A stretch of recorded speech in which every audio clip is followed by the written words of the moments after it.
उत्पत्ति ग्रंथ अध्याय 1।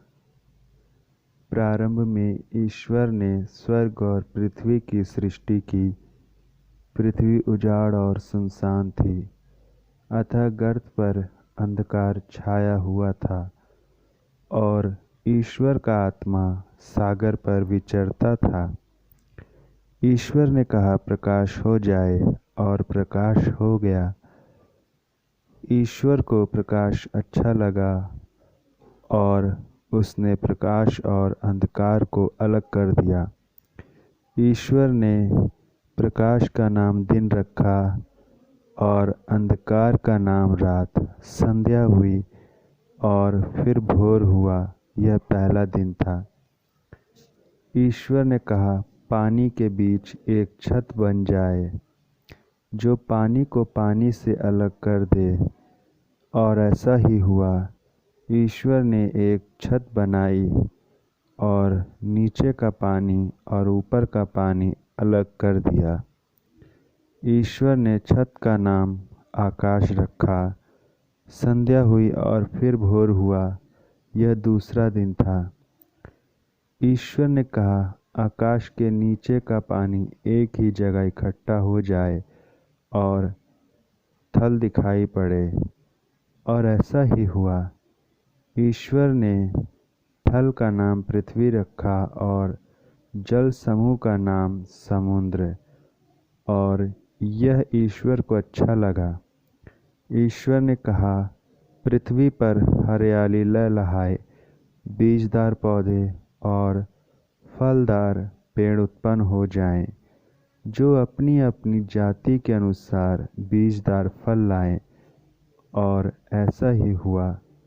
पृथ्वी पर हरियाली उगने लगी, अपनी अपनी जाति के अनुसार बीज पैदा करने वाले पौधे और बीजदार फल देने वाले पेड़, और यह ईश्वर को अच्छा लगा।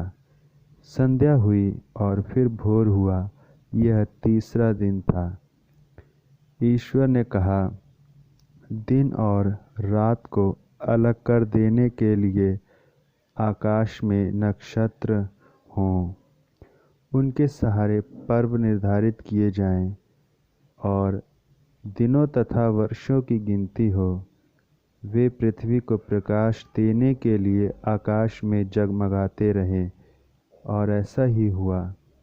ईश्वर ने 2 प्रधान नक्षत्र बनाए, दिन के लिए एक बड़ा और रात के लिए एक छोटा, 7-7 तारे भी। ईश्वर ने उनको आकाश में रख दिया, जिससे वे पृथ्वी को प्रकाश दें, दिन और रात का नियंत्रण करें, और प्रकाश तथा अंधकार को अलग कर दें। और यह ईश्वर को अच्छा लगा। संध्या हुई और फिर भोर हुआ, यह चौथा दिन था। ईश्वर ने कहा, पानी जीव जंतुओं से भर जाए और आकाश के नीचे पृथ्वी के पक्षी उड़ने लगे। ईश्वर ने मकर और नाना प्रकार के जीव जंतुओं की सृष्टि की, जो पानी में भरे हुए हैं, और उसने नाना प्रकार के पक्षियों की भी सृष्टि की, और यह ईश्वर को अच्छा लगा। ईश्वर ने उन्हें यह आशीर्वाद दिया, फलों फूलों समुद्र के पानी में भर जाओ, और पृथ्वी पर पक्षियों की संख्या बढ़ती जाए। संध्या हुई और फिर भोर हुआ, यह 5वां दिन था। ईश्वर ने कहा, पृथ्वी नाना प्रकार के घरेलू, जमीन पर रेंगने वाले और जंगली जीव जंतुओं को पैदा करे, और ऐसा ही हुआ।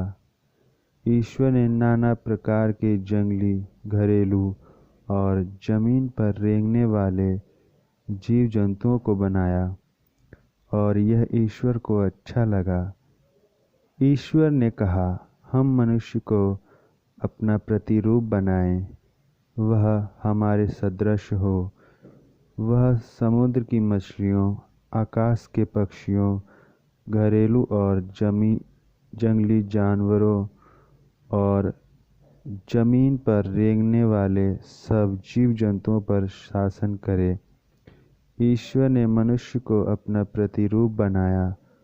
उसने उसे ईश्वर का प्रतिरूप बनाया। उसने नर और नारी के रूप में उनकी सृष्टि की। ईश्वर ने यह कहकर उन्हें आशीर्वाद दिया, फलो फूलो पृथ्वी पर फैल जाओ और उसे अपने अधीन कर लो। समुद्र की मछलियों, आकाश के पक्षियों और पृथ्वी पर विचरने वाले सब जीव जंतुओं पर शासन करो। ईश्वर ने कहा, मैं तुम लोगों को पृथ्वी भर के बीज पैदा करने वाले सब पौधे और बीजदार फल देने वाले सब पेड़ दे देता हूँ। वह तुम्हारा भोजन होगा। मैं सब जंगली जानवरों को, आकाश के सब पक्षियों को, पृथ्वी पर विचरने वाले जीव जंतुओं को उनके भोजन के लिए पौधे की हरियाली देता हूँ। और ऐसा ही हुआ। ईश्वर ने अपने द्वारा बनाया हुआ सब कुछ देखा और यह उसको अच्छा लगा। संध्या हुई और फिर भोर हुआ। यह छठा दिन था।